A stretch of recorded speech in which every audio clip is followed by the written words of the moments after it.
Olá, turma, tudo bom? Desejo a vocês chuvas de reforços positivos. Espero do fundo do coração que vocês estejam bem. Espero também que tenham colocado em prática tudo aquilo que aprendemos ao longo das semanas, ao longo das aulas ministradas em análise do comportamento. Volto a falar que tudo aquilo que nós aprendemos em sala de aula tem que fazer sentido, logo eu preciso que vocês coloquem em prática. No primeiro momento, aprendemos sobre behaviorismo metodológico, aprendemos sobre comportamento respondente e já queria encerrar, porque a gente sempre vai voltar no comportamento respondente, é bem importante, mas agora a gente vai para o behaviorismo radical. Mas antes de passarmos para o behaviorismo radical, a gente precisa pontuar algumas questões, fazer algumas considerações, tá? Então, nós aprendemos nas primeiras aulas sobre o behaviorismo metodológico, aprendemos que o pai do behaviorismo metodológico, o Watson, em que em 1913, com o manifesto do behaviorista, com o artigo A Psicologia Tal Qual o Behaviorista Vê, o Watson ele dá o status de ciência à psicologia com todo o rigor, tudo aquilo que se esperava na época. E vocês sabem que até os dias de hoje, a análise do comportamento, por ter como base filosófica o behaviorismo, ela sofre muitas críticas. E críticas que a grande maioria, eu vou até arriscar, se não todas, essas críticas são baseadas ainda no behaviorismo metodológico, que de fato teve muitas questões que o Watson se perdeu. Na verdade, o Watson ele queria assim, dar esse status de ciência para a psicologia. Então, por que a gente teria que recorrer a fenômenos mentais, a existência de uma alma, a existência de uma mente para explicar o comportamento? E, no final das contas, acabavam nem explicando esse comportamento. Então, o Watson vem e traz como o objeto de estudo da psicologia o comportamento. Qual comportamento? Comportamento publicamente observável. Só que o Watson, ele nega não a existência de uma mente. Tá? Isso é muito importante a gente falar sobre isso. Se ela existe, nós não temos acesso. Então, se nós não temos acesso, nós não vamos estudar essa mente. Só que acaba entrando em outros problemas.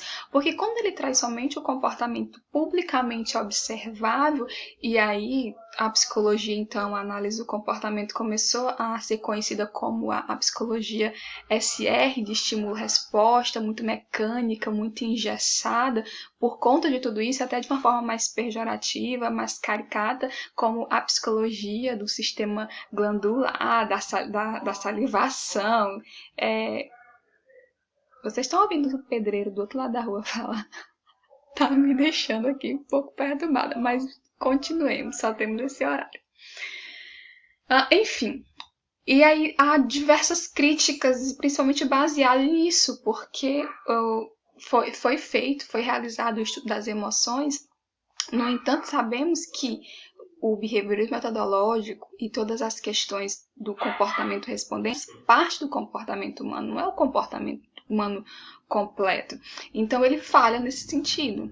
Ele falha porque ele deixa de estudar os fenômenos privados. Então o ser humano é um ser humano muito complexo. Por isso que quando alguém faz uma crítica ao behaviorismo, dizendo que behaviorismo, quando eu falo de uma forma geral, incluindo aí o radical, incluindo o behaviorismo de Skinner, dizendo, é mecânico, é muito superficial, não compreende o homem de uma forma completa, isso aí é uma coisa, não é válido, porque na verdade, quando o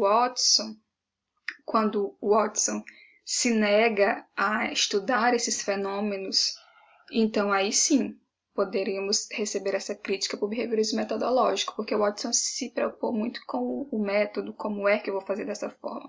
Mas vem Skinner, e quando Skinner chega com o behaviorismo radical, ele diz, peraí, isso aqui não é só comportamento, não é somente isso aqui, o comportamento é muito mais profundo, muito mais vasto do que isso. Tudo que acontece com o organismo dentro da sua própria pele também é comportamento. A diferença é que existem aqueles comportamentos que são públicos e os comportamentos que são privados. Comportamento público é aquilo que você consegue perceber, então, veja só, se eu levantar aqui a minha mão, se eu movimentar a minha mão, você está vendo que eu estou movimentando a minha mão, então você poderia dizer que eu me comportei. Mas eu estou pensando. O fato de você não ver que eu estou pensando não quer dizer que isso não seja um comportamento, entende? Então, há o comportamento que é público e existe o comportamento que é privado. E Skinner, no behaviorismo radical, ele traz isso. Ok. Então, vamos lá. Eu coloquei como tema desse slide as faces da análise do comportamento, porque é uma área bem vasta, e nós temos a ciência, que é a análise experimental do comportamento, nós temos a filosofia dessa ciência, que é o behaviorismo radical, e nós também temos a análise aplicada do comportamento. Então, 6 minutos, vamos lá.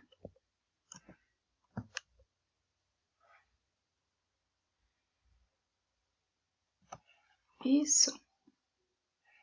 Não passa o slide, passou. Alguns conceitos. Então, a ciência da análise do comportamento possui essas 3 faces, como eu havia falado agora há pouco. Nós temos o behaviorismo radical, a análise experimental do comportamento e a análise aplicada do comportamento. Primeiro dia de aula, eu falei rapidamente sobre isso, inclusive coloquei uma questão na prova. Tá? Agora nós vamos nos aprofundar um pouco mais. Falando sobre o behaviorismo radical, nós aprendemos um pouco sobre o behaviorismo metodológico e agora vamos aprender um pouquinho sobre o behaviorismo radical, que é a filosofia dessa ciência, que é a análise do comportamento. Volto a ressaltar que vocês precisam fazer as devidas leituras e tem toda a liberdade do mundo para criticar o behaviorismo radical, de Skinner, da forma que você quiser. Tem que ter um embasamento, então não vamos procurar textos que não foram escritos por behavioristas, tá? Então vamos ter esse cuidado aí. Porque quando a gente procura textos, eu já falei isso várias vezes em sala de aula e vou continuar falando até vocês entenderem. Quando a gente procura um texto e se baseia nesse texto para criticar essa filosofia, sendo que a pessoa que escreveu nem behaviorista a gente cai em enganos, como por exemplo, criticar aquilo que foi feito por Watson. Então vamos lá. Toda ciência se fundamenta em uma filosofia, pois o modo de se produzir conhecimento é um ramo da filosofia. Vocês sabem que a psicologia nasceu da filosofia, né? E essa filosofia dessa ciência, ela não é uma filosofia parada, tá? Não é estática. Pelo contrário.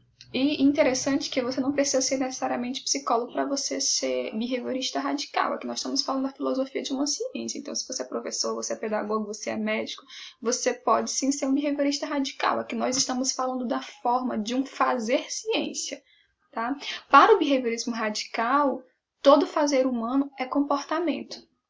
A minha fala pode estar um pouco acelerada porque os vídeos têm que ter 15 minutos e eu quero trazer o máximo de informação possível, tá? No chat, quando fazermos a videochamada, vai ser mais tranquilo. Então perceba, todo fazer humano é comportamento, tá? Como assim, Fernanda? E aí a gente vai ter que desvincular aquilo que é o senso comum e aquilo que é para o behaviorismo em relação ao comportamento. Na nossa linguagem do cotidiano, nós usamos muito a expressão comportar-se bem, comportar-se mal, fazer alguma coisa. Só que o comportamento é o quê? Tudo aquilo que o indivíduo faz, fala e pensa também é comportamento. É o meu fazer, o meu falar, o meu comportamento verbal, o meu comportamento que é público, aquilo que você pode ver, aquilo que você pode observar, mas também os comportamentos privados, que é aquilo que acontece debaixo da minha pele, os meus pensamentos e tudo aquilo que acontece dentro de mim.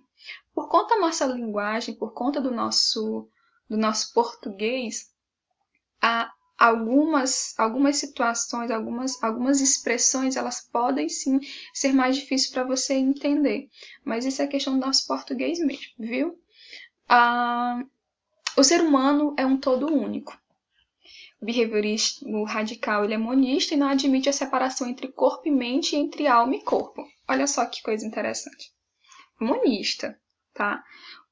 No behaviorismo metodológico, mesmo querendo fugir do dualismo, o Watson acabou sendo dualista. Tá? Por que ele não estuda a mente? ele não nega a existência da mente. Ele nega o estudar a mente como fazer científico. Watson, behaviorismo metodológico.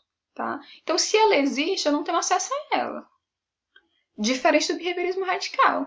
No behaviorismo radical, Skinner ele nega completamente essa separação, esse dualismo entre eu ser corpo e mente, eu ser alma e um corpo. Não, eu sou um ser completo. Tá? Eu não preciso dessa separação. Pensamentos ou mente, em hipótese alguma, são causadores do comportamento. Nós estamos falando do comportamento, tá? Aqueles que são manifestos, aqueles que são privados. Então, os meus pensamentos, eles não são causas do meu comportamento, eles não causam o meu comportamento. O ato de eu pensar é um comportamento privado, tá? 10 minutos. Eu ia falar uma coisa que eu esqueci. Isso acontece o tempo todo, vocês já estão acostumados. O comportamento aqui é um conjunto de relações complexas entre organismo e ambiente. Isso se dá por meio de um processo chamado de seleção pelas consequências. Na próxima aula, não hoje, mas na próxima semana, eu vou falar sobre seleção pelas consequências e comportamento operante, tá certo? Então, o comportamento é um conjunto de relações complexas entre o organismo e o ambiente. Diferente do behaviorismo metodológico, que era aquela psicologia SR, gente, um quadro faz tanta falta para a gente riscar, ainda que a letra seja feia. Então, nós temos aqui o estímulo-resposta, nós temos o SR. No behaviorismo radical é muito mais do que isso. Claro, a gente precisa estudar o behaviorismo metodológico, o comportamento respondente, para compreendermos as nossas emoções. Tá, mas o comportamento no behaviorismo radical é essa relação complexa entre o organismo e entre o ambiente, e nós vamos trabalhar a questão das consequências desse comportamento. Então, eu me comporto no mundo, esse comportamento ele vai gerar as consequências, e essas consequências é que vão dizer se eu volto ou não me comportar da mesma forma de antes. 12 minutos. Só mais um slide, dá. O comportamento é sempre individual e a avaliação do comportamento, bem como a intervenção, deve considerar este critério de maneira radical. Tá? O ser humano é único, então, quando no behaviorismo radical se faz uma análise do comportamento do sujeito, ele sempre vai levar em consideração a história desse sujeito. Tá? Então, críticas como, por exemplo, dizer que o behaviorismo ele é superficial, ele não leva em consideração os sentimentos do sujeito, é uma crítica completamente infundada. Pelo contrário, no behaviorismo radical, eu vou olhar o sujeito de forma individual, não é uma fórmula. Eu descobri isso, então isso se aplica a todas as pessoas como se o homem fosse uma máquina programada de uma forma só. Não, pelo contrário. Eu vou ver esse sujeito de uma maneira única, de uma maneira individual, levando em consideração toda a sua história de vida. Ele se comporta, ele age dessa forma devido a várias situações que aconteceram que aumentaram a probabilidade dele se comportar da mesma forma e todo um entrelaçamento de contingências. Então, por que ele é radical? Temos aí 1 minuto e 20 segundos. Ele é radical em 2 sentidos, tá? Primeiro, isso é pergunta de prova, viu? Pode anotar. Primeiro, ele nega radicalmente a existência de algo que escape ao mundo físico. Isto é, que não tem uma existência identificável no espaço e no tempo, como a mente, a consciência e a cognição. E por radicalmente aceitar todos os fenômenos comportamentais, não somente essa relação entre o estímulo e a resposta, não somente quando há uma mudança no ambiente que vai iniciar uma mudança no meu organismo, não somente isso, mas pelo contrário, ele aceita todos os fenômenos comportamentais, aquilo que eu posso ver no outro e aquilo que eu não posso ver no outro, os comportamentos privados também. Então, ele aceita isso de maneira radical e nega radicalmente tudo aquilo que escapa esse mundo físico. Tá? O ser humano é um ser humano completo, eu não preciso dividi-lo para poder compreendê-lo. Observação, o behaviorismo metodológico não nega a existência da mente, já falei, nega-lhe o status científico a afirmar que não podemos estudar